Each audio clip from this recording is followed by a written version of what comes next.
Saudações, eu sou o Android. Nesse vídeo eu vou fazer 5 filmes de animação subestimados e 5 filmes de animação superestimados. Primeiro de tudo, vai ser baseado na minha opinião, e se você tiver uma opinião diferente, deixa nos comentários, ou até mesmo como seria a sua lista se você estivesse fazendo esse vídeo. Eu vou adorar ler. E lembrando que vai ser assim, um subestimado, um superestimado, um subestimado, um superestimado.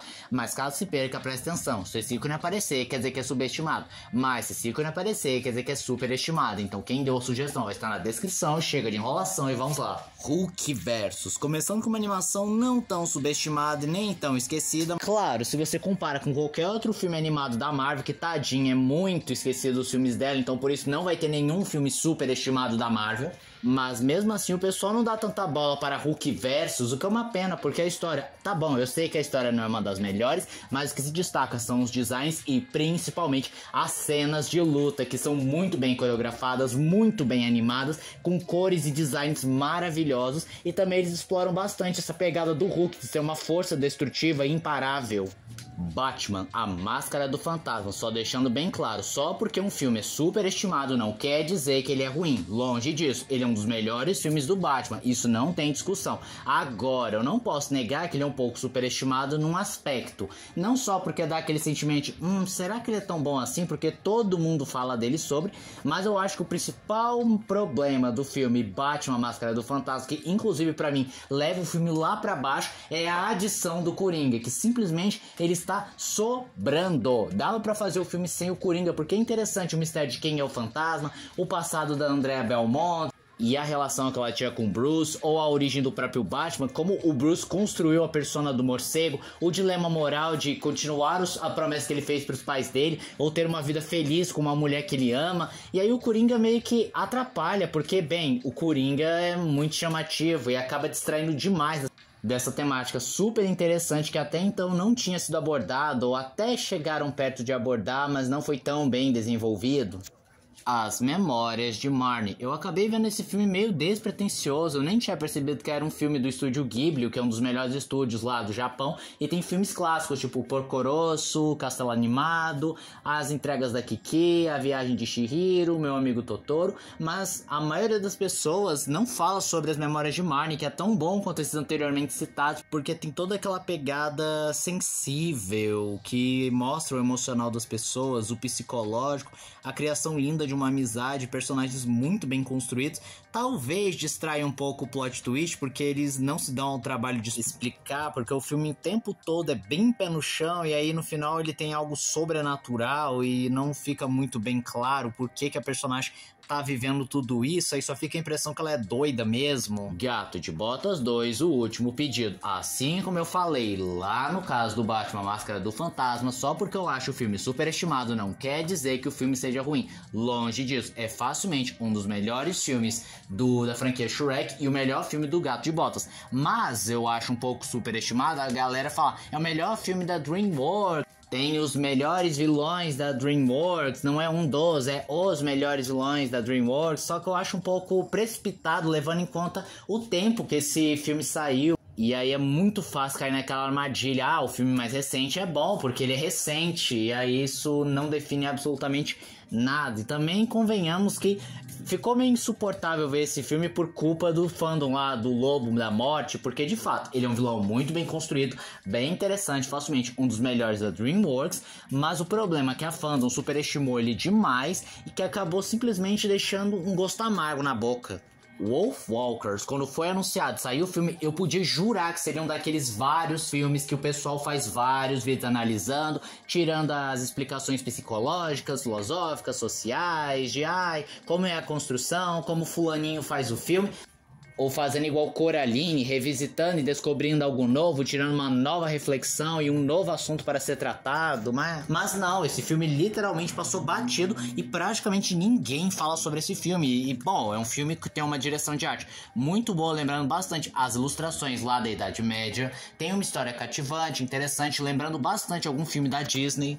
Tem uma boa evolução de personagens cativantes, tem várias mensagens muito boas, além daquele clichê de preserve a natureza, preserve o animal, sentir como é estar na pele do próximo para que você não julgue. Soul. Alguns já vão falar que eu tô sendo hipócrita porque naquele ranking dos filmes da Pixar eu coloquei ele como o melhor filme da Pixar, e eu admito que eu cometi um erro fatal que sinceramente dá até vontade de refazer porque o meu ranking mudou bastante.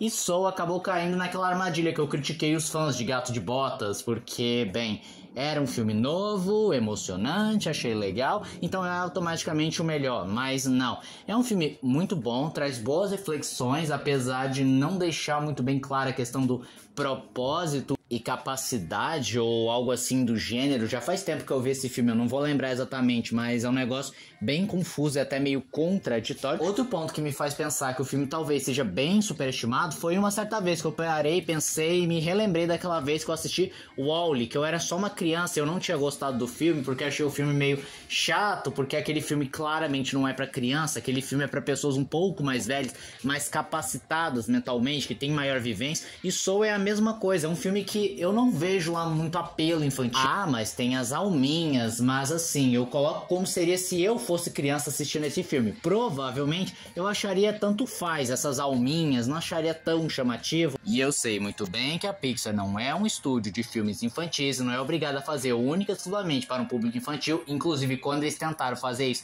não deu lá muito certo, foram filmes um pouco meia boca, mas eu não vejo esse filme para toda a família, porque, bem, ele aliena as crianças, então eu acho que é por isso que eu considero ele bem superestimado. Mulher Maravilha, o filme de 2019. Na minha opinião, é um dos melhores filmes da Mulher Maravilha, junto com aquele primeiro lá da Gal Gadot, apesar de que não tem lá muita concorrência, porque tadinha da Mulher Maravilha, ela praticamente não tem produto multimídia, porque ela não tem série própria, quero dizer, recente, porque eu sei que tem lá da Lida Cardellini, mas recentemente não tem série própria da Mulher Maravilha, não tem videogame próprio dela, ela praticamente não tem Super Saga, E esse filme, apesar de não ser um dos melhores, é um filme muito divertido, que introduz muito bem a mitologia da Mulher Maravilha, as animações são muito boas, principalmente as cenas de luta. Eu curto bastante, eu acho que deveria ter mais gente falando sobre.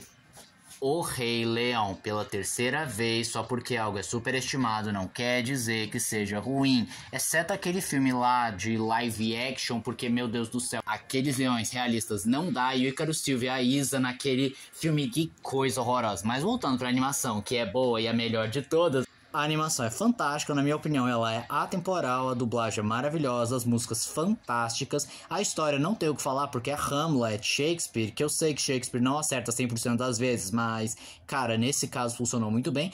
Mas o que me incomoda é que eu não consigo colocar Rei Leão num pedestal como todo mundo coloca, porque eu acho o filme bom, mas eu não consigo dizer que é o melhor filme da Disney que eu assisti, porque existem outros, como por exemplo A Bela e a Fera e Tarzan, que eu gosto bem mais do que Rei Leão. E ainda por cima tem aquela questão da morte do Mufasa, todo mundo fala: ah, eu chorei na morte do Mufasa, se você não chorar, você não tem coração. Sendo que eu nunca chorei na morte do Mufasa. Na realidade, até o Simba meio que chorando, principalmente na versão original, meio que quebra o clima com aquela voz esganiçada e chata do personagem. Na dublagem brasileira nem tanto, até que consegue manter a emoção muito boa.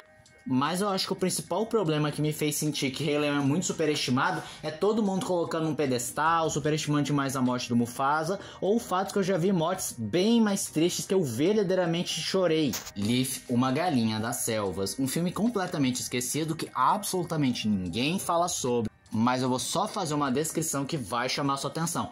Ela dá aula em relação de tristeza e faz a morte do Mufasa parecer algo gélido e mal escrito, porque vamos lá. A história é composta de dramas, como a vida real é, como por exemplo a Leaf, que não pode ter filhos porque ela é estéril, ou que o amor da vida dela ama outra pessoa e morre de um modo muito trágico. Tem toda a jornada tortuosa que ela tem que cuidar do filhote daquele amado dela, como se fosse a mãe dele, ou ainda por cima o final, que ela vê que não vai sobreviver ao inverno e permite ser devorada por uma mamãe furão para alimentar não só ela, como também os seus filhotes, porque pelo menos a sua morte vai salvar a vida de outros.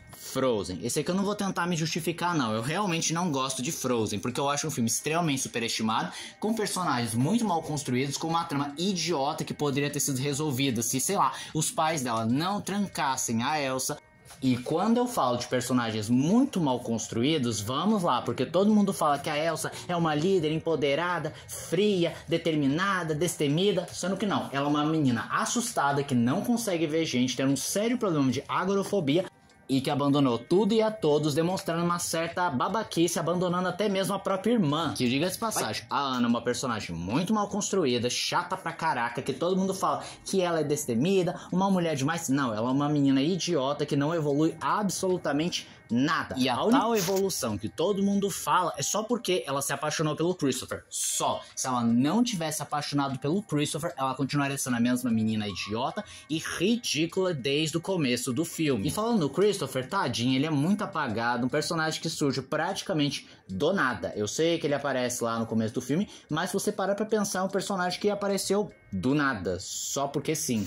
Mas agora, se é pra falar de personagem muito mal escrito, é o Hans, porque vamos lá, o plano dele não faz nenhum sentido, porque se ele estudasse o mínimo de monarquia, ele saberia que se ele casasse com a Ana, ou até mesmo com a própria Elsa, ele nunca poderia governar de verdade, porque ele seria apenas um consórcio. E a reviravolta de que ele era mau o tempo todo? Simplesmente não faz nenhum sentido, porque é uma reviravolta vindo do absoluto nada. Se você quer ter uma reviravolta, você tem que construir, dar pistas, ele dar sinais. E se você faz um plot twist desse sem nenhuma pista, fica simplesmente jogado, sem sentido, só queria chocar pelo choque mesmo. A única forma disso fazer algum sentido é só se for aquela teoria de que os Trolls, numa tentativa de fazer com que o Christopher casasse com a Ana, jogaram feitiço para mudar a índole do Hans. E só pra encerrar, as músicas não são lá muito boas, principalmente o Let It Go, que é bem mais chiclete do que realmente boa. E esse foi o vídeo de hoje. Se você gostou do vídeo, se inscreve no canal, compartilhe o vídeo, comente, dê seu like, dê sugestões de que vocês querem ver aqui no canal. Também não esqueçam de ativar as notificações, show de like, caso gostem dos meus itens. Tchau!